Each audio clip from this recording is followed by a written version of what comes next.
Welcome back. Doug Burson here, and the IRS just changed the mileage rate.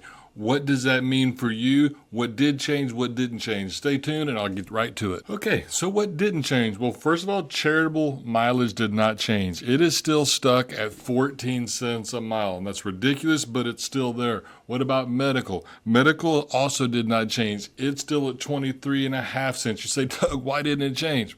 I don't know. Talk to your congressman. They don't seem to worry about charity or medical. It is what it is. But what did change, and this is the important one and why you're here, is the business mileage rate.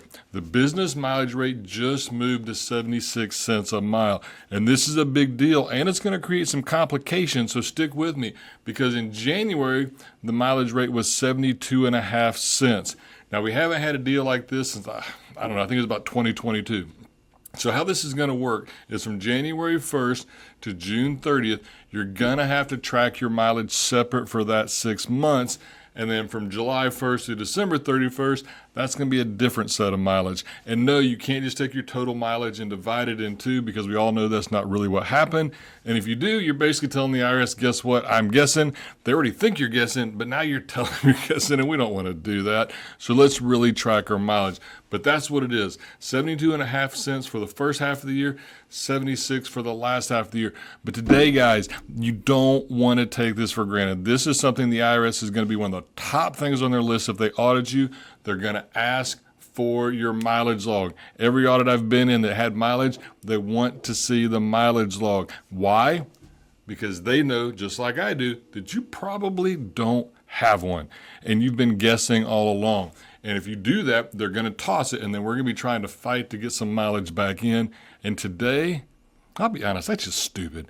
There's apps out there that make this so easy. Mile IQ, TripLog, so many of them out there where they'll basically start tracking your mileage as soon as your car starts moving. So if you're not tracking mileage,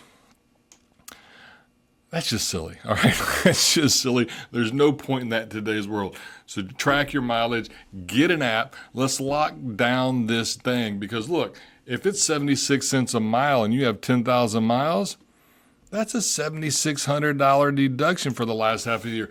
That's huge. For a lot of you guys, you realtors, small business operators, sometimes that could be one of your largest deductions. Why would we not lock down one of our biggest deductions? That's just silly talk. So there you go. So if you found this video helpful, go ahead and like, subscribe. We're always trying to bring out stuff to help you, whether it's for your business, whether it's for personal taxes, or even financial advising. We're here to help you be successful, whatever it is that you're doing. So with that, we'll see you next time.